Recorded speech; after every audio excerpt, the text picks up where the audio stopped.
I got something to say.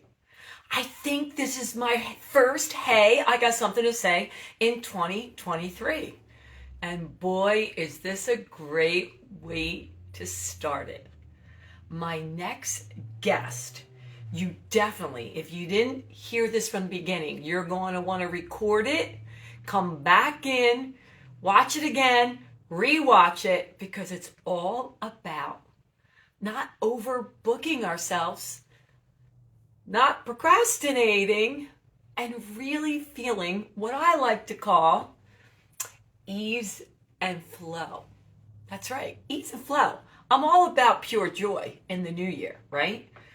And I'm all about getting after what you really want and really living in your passion. The most important thing, though, trying not to get caught up in feeling like you didn't do enough, right? I know for me, and for the people that follow me, a lot of my social media followers and my friends and my peeps, it's feeling as if, oh my gosh, we didn't do enough, right? We didn't have enough. We didn't go for enough. And most times that's not true. I was just having this great conversation with someone saying, well, I won't be successful unless I do this, and social media. And I always say, pish. I think there's so many ways to achieve what you want. It's not like, if I don't do this, I won't be successful. That's so not true, and you know it. Oh, wait a minute. I was just yipping and yapping, and there she is. From one of the time, I was like practicing what, like didn't want to get it right. I mean, wrong. It was Guantanamo, and I kept saying the wrong thing. Guantanamo Bay. Yay! Hello. Chelsey, you are there again in Guantanamo Bay from New York, right? You just moved there to Cuba a year ago? Yeah, my husband's in the Navy, so we were stationed here. Right before this, we were in the DC area, and now we're in Guantanamo Bay for 2.5 years, so about another year and a half left. I love it. Do you love it? I've never been. Is it amazing?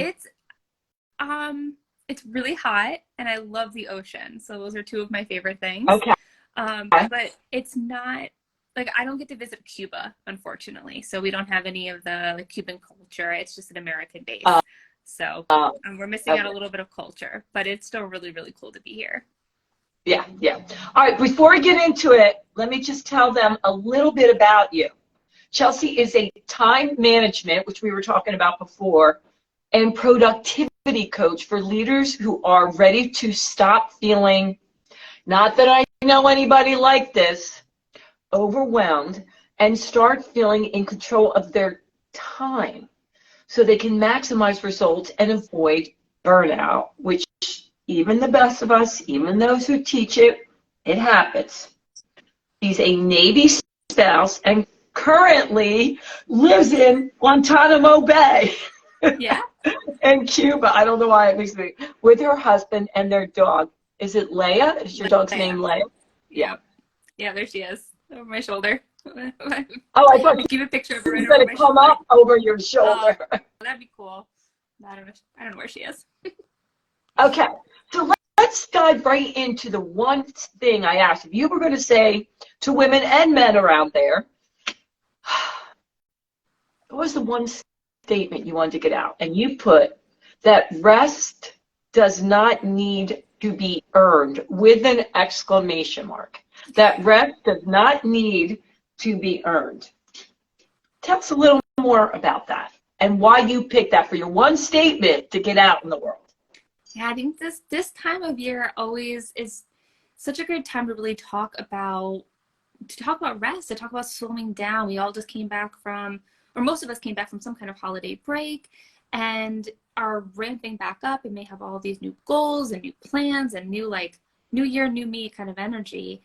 And I think it's really important to step back and remind ourselves that it's okay to take a break.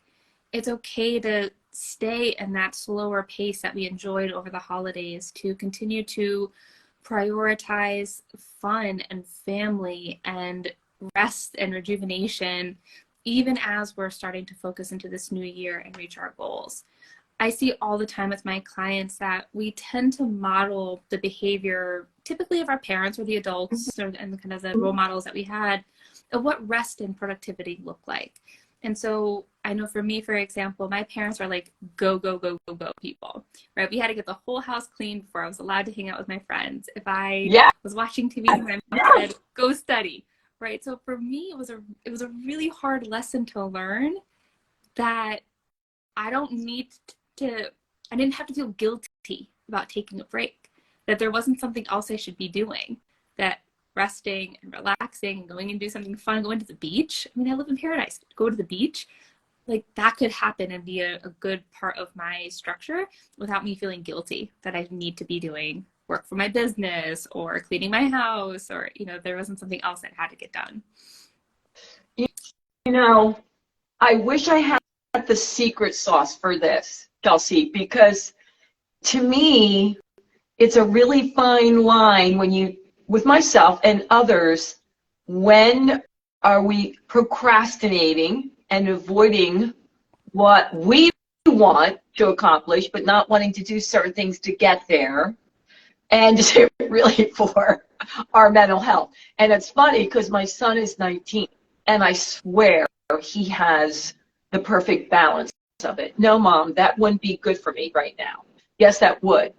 No, I've planned it out. I don't think so. And I look at him, and there's no guilt that he didn't accomplish every minute of his day towards his goal. Yet he's not procrastinating.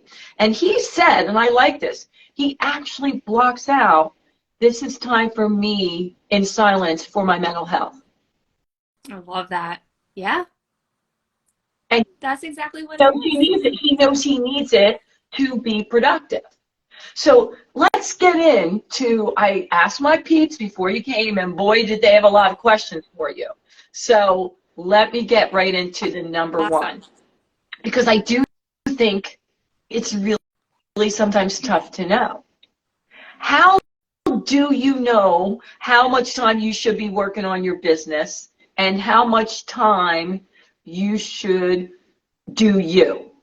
It seems that no matter what, this is a lot of the questions, I'll call her Sally Bell, I feel guilty unless I'm always being productive towards growing my business. Help, please, with exclamation marks.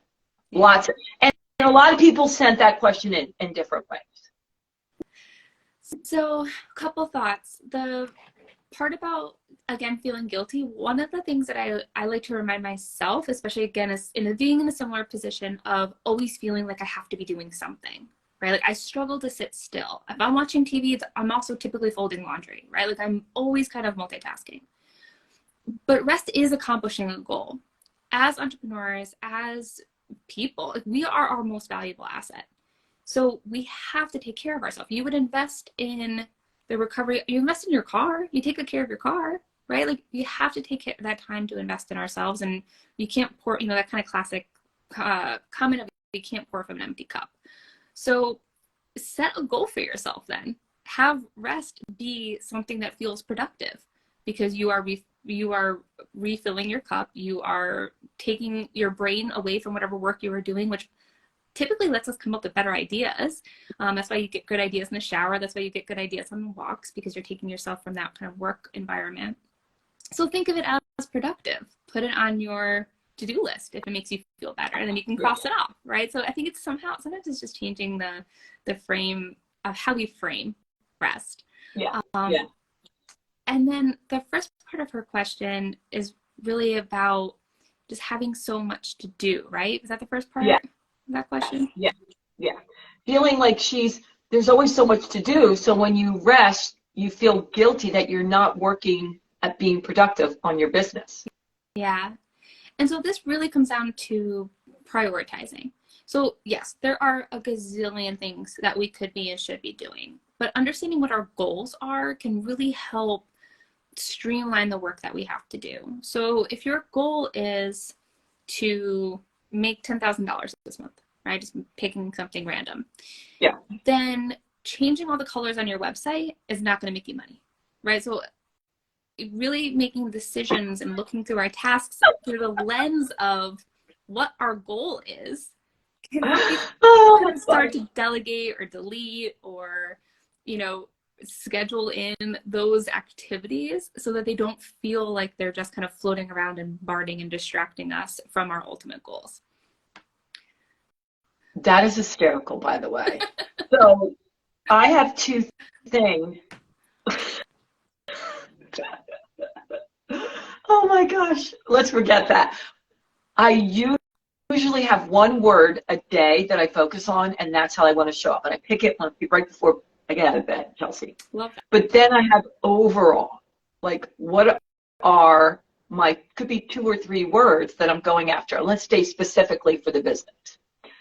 So I right now was writing this down before I came on with you because I wanted to think about it. And my 3 main words are, when I was doing Scribble Scrabble, not thinking about it, pure joy, which is a big one for me, financial freedom with my new business adventures, and the third one, which just popped out of my head, was fearless. And that for me is just going after things that are big and you are scared that you're going to hear a lot of no's, right? Or you could get rejection till you get yes. When I do that and then home in on a word that day, it does help me think about, well, if I redo my website or talk to this person who's going to be on my podcast for 4 hours, is it going to get me closer to financial freedom, or am I just going to have pure joy? Mm-hmm. And it really helps me restructure my day, because a lot of it, yes, is pure joy, but it's not fearless or financial freedom. And I have to ask myself, am I really wanting that for the business? And it's a business, right? So yeah. There's a difference between, is it a hobby, is it a nonprofit, or is it a business? Yeah. And it freaks me out every time how I could get like all of a sudden I went down here without even knowing it. Yeah. Yeah, but we want to default to what feels good, what's easy often, right? And if you are someone who loves website design, then that's an easy thing to kind of continue to default into. But I also love your approach because it will help you capture when that's just also procrastination, right? Yeah. When you're just like, when you're doing something because it feels busy or getting something off your list, right? But it's not actually moving you closer to your goal. So I define productivity as working on the right thing at the right time to help you reach your goal. Because there's no reason, we don't need to define productivity as people as output, right? We're not robots, we're not machines. We don't need to be measured by how much we produce every day. Yeah. What is really important is making sure that we're, again, focusing on the right thing. So again, what's going to help us reach that task that's going to get us to the next step at the right time. And that's personal based on are you a morning person? Are you a night person? Are you an introvert? Are you an extrovert? It's based on do you have kids? Do you have pets? Like all these kind of personal features. So the right time is personal to you. And then again, really making sure that we have a good understanding of what our goals are. Okay. There's so much to unpack here, and I'm looking at the questions and I'm looking at 15 minutes, but let's just back a little bit. Yeah, it's good. Because they're coming in, I'm getting questions coming in and they're very similar. All right. So let's just break it down. I want to make sure I'm hearing you right. The clearer you are on your goals, what you want to accomplish with the business, that's going to help you on where you're going to spend your time. What's productivity for you?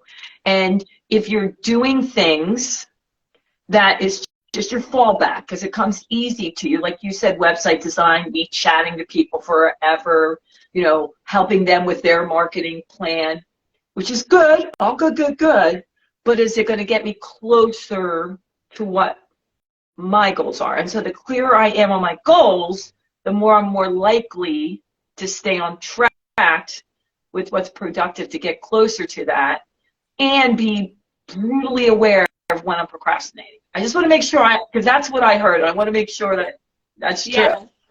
That's it. Yep. Yep. Okay. So then that being said, when I call it eat my peas, I love peas, but I just call eat my peas first. When I start my day and I look at what my words are for my business, for example, financial freedom, pure joy, fearless, and I look what I want to accomplish, I do the things that I least like or that scare me the most first to get them out of the way. Yep.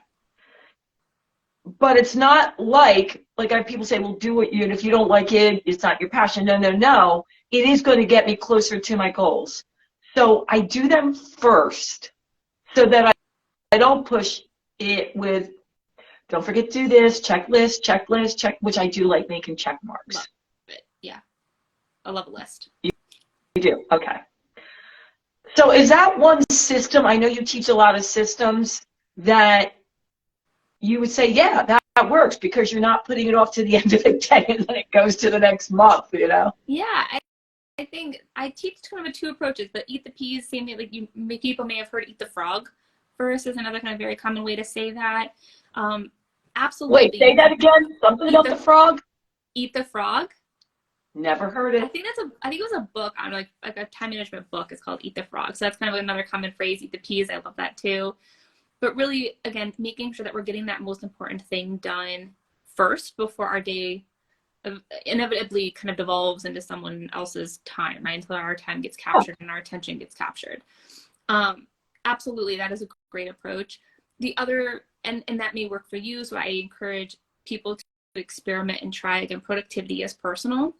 I'm actually more like, I'm not a morning person.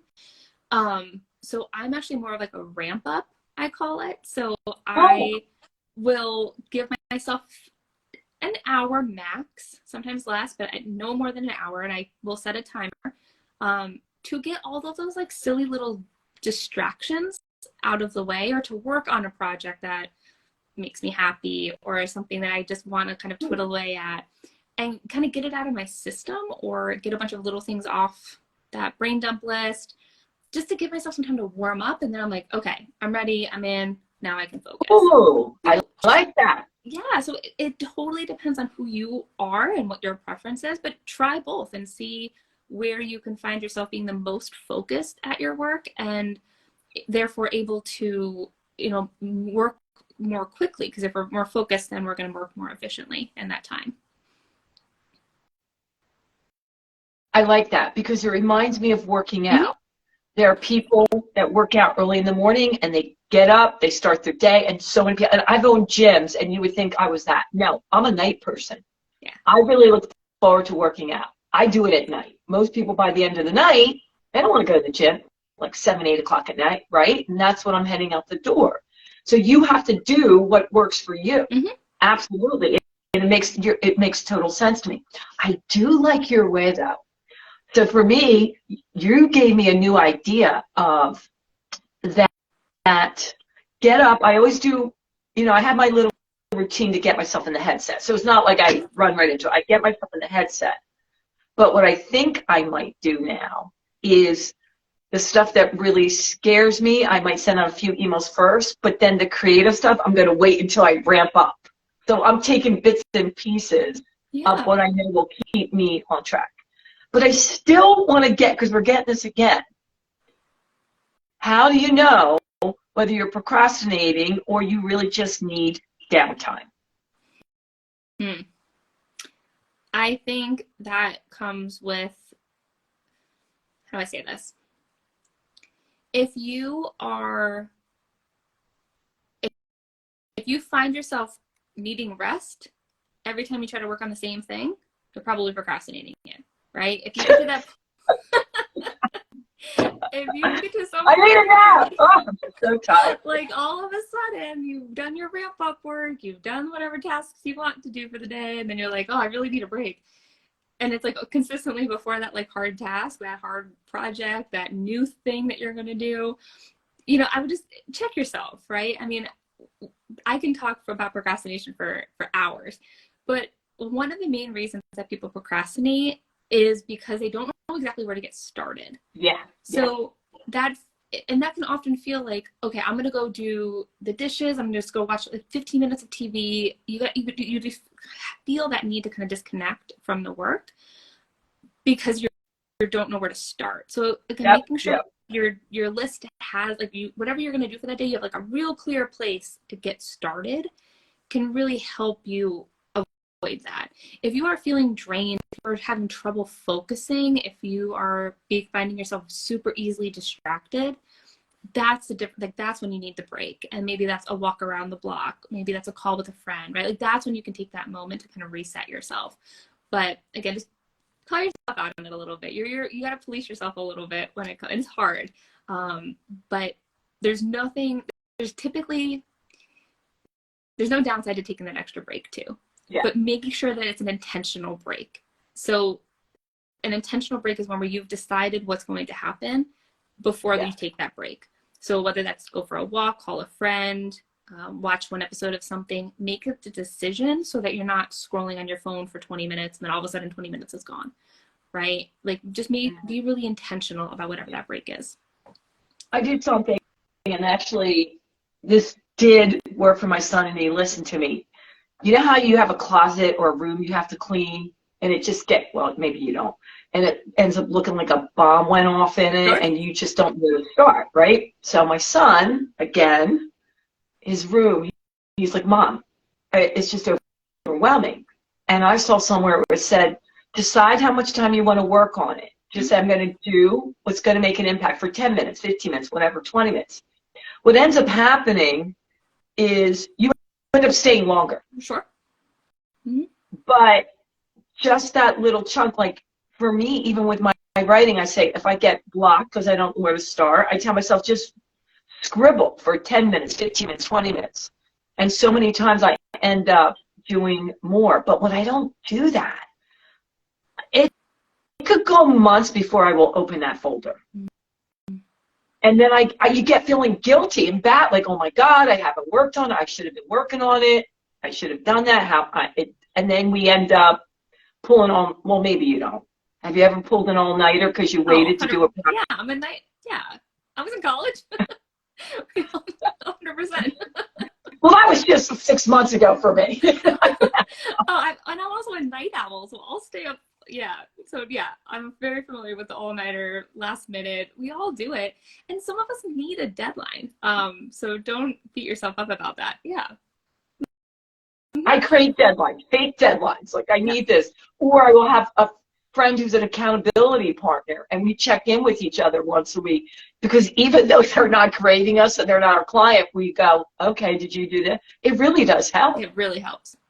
Absolutely. All right, so a lot of entrepreneurs want to know, and it's funny, this show originally was for, hey, I got something to say for women around the world who want to make a positive difference, and all the questions are coming in from men, I just say. I love so, yeah, so they want to know, as an entrepreneur, and they love what they do, what are ways that you mentioned it earlier, but I think they just jumped in. What are ways they can actually schedule in what this guy's calling a mental health break without his, this is funny, his spouse thinking he's not working hard enough? Ooh. Oh, this is a tough one. That's a great question. I remember having this conversation with my husband when we all started working remotely. Because he just thought I was like home all day and couldn't see me going to work anymore. And I think one, just again, open, honest conversations always, kind of like as the baseline. But, I think it's just being transparent about your needs, having those open, honest conversations, and setting kind of that expectation and kind of the consistency around mental health breaks, afternoons off, whatever you call them, whatever needs to be done, but also making sure that, I don't want to ever say like rest, like don't have to do the work first, right? Like you can rest first, but being transparent, say, hey, I'm going to take the afternoon off. I'll get to XYZ tomorrow morning, or I'll get to it at 4:00, right? Like, again, I think most people just appreciate having those kind of expectations communicated with them so that they can plan their day, they can plan what they're going to work on, right? So I would mostly just say consistent and open and honest communication. But I mean, you have to, it's okay to take those breaks right at the end of the day. Like, as long as you're scheduling them in and you're not neglecting basic home care and you're part of you're half of the life and the chores, I think it's okay. Yeah. You know, I'm so happy you said that, because, well, I love what I do, Chelsey. I really do. And I had health clubs. So I was supposed to be, my job was to be uplifting and happy and upbeat. Like, that's what I did for a living, besides run the business. And when things got shifted to the home, although my husband was very understanding, he's a lawyer, dealing with difficult clients who are in bad shape. So his is way more draining. And what I do, even if I'm doing clients or podcasts, it's like, how's it going? Like, I'm up, whatever. And he was thinking, oh my God, he doesn't work. And we started talking about that. And it's true. I'm not saying for everyone, but some of my friends, then we had this honest to God conversation, and they were saying that when they're at work, if they're smiling and having a good time, their boss thinks they're not working and being productive, that they're not grinding it out. I don't know if you find that, but I was shocked. Well, I'm working, but I love what I do. What do you mean? I mean, because I'm dancing around, every time. And it's not, I'm very fortunate most times, not that there aren't stressful parts, but most of it is not. I don't know if you encountered that, but that they were saying, yeah, if you smile, crack up, laugh, they're like, are you working? Like, you're supposed to be making a grimace. Well, I think it's important to remember that overwhelm can also be good. Like, you can also be overwhelmed with good ideas and excitement, and you have all these amazing things you want to do. Like, that can also feel overwhelming. And it just manifests a little different, right? So, like, it manifests with, like, the same thing. My husband gets home and he's in the Navy, so he's also got a very stressful, busy job. And I'm been talking to, especially if I get to talk to clients that day, I'm like, blah, blah, blah, blah, blah, blah. And I talked about this and we learned about this, and oh my gosh, I'm like a mile a minute. So I think part of it is just personality, right? Like, I'm an extrovert, so that's how I re-energize, is by talking things out. I'm also a verbal communicator, so they go hand in hand. But so giving your partner the space that he or she needs, that's also important. But yeah, I think it's sometimes we're so conditioned to think that work is hard and work is crappy and work is what you do until you get to do what you want to do. And so if we can find those moments of things that are fun and exciting and connect to people, I mean, I think it's a great way to make the day go by faster. It makes you more focused at work, because you've gotten that, you've re-energized yourself, or you've recentered yourself. So yeah, I think it's tough to hear that we're so conditioned to think that work is crappy and hard. Yeah, we're getting there. All right, they want to know before we go, because we got to wrap up.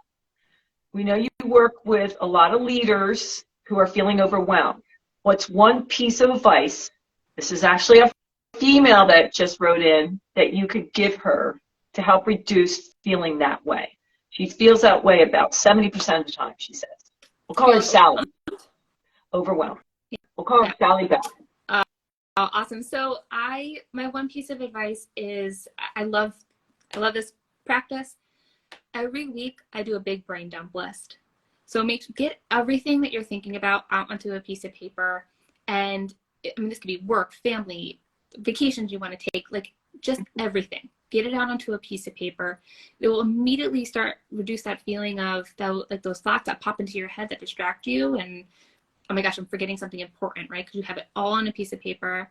And then from there you can prioritize. From there you can decide what needs to be delegated or deleted or done first, right? You can start making those decisions, but getting everything down on paper can be really cathartic and really help with, again, reducing that feeling of overwhelm, so that you can make a plan for what to do next. Oh, I like that. The brain drain, I call it. I like that. Drain, I love that. Yeah. I love that. And then you can circle, prioritize, check off. I do. You should see my pieces of paper. I love when I make those check marks, Chelsey. I love them. Yeah. Or scratch it out. That was one I finally got done. Okay.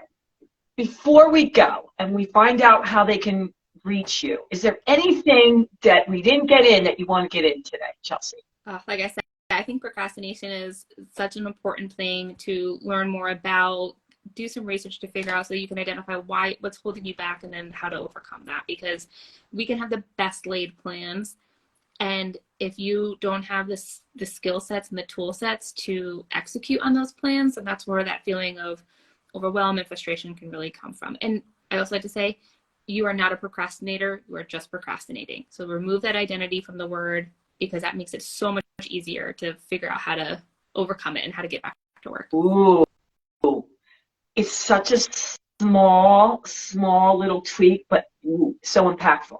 You're not a procrastinator, you're just procrastinating. That's a great one. All right, Chelsey, tell us everything. Where can they find you to look you up if they want to work with you? I need to know. Yeah, absolutely. So my Instagram is Chelsey N Coaching. That's Chelsey with a Y. And then my website is chelseynewmyer.com. And that's where you can find working with me one-on-one. I have a membership. I have a couple different ways that we can work together, and you can learn more about how to improve your time management and productivity. 2023, here we come, Good, Chelsey. Yeah. Woohoo! All right, I got something to say, people. Do not worry if you came in late. It's okay. I'm getting things like, I missed it. I will push record when we're done, and then this will be on every platform. So whatever you want to watch it on, you can watch it on. Also, Chelsey and I would very much appreciate if you rated it, liked it, and shared it with someone you know could benefit.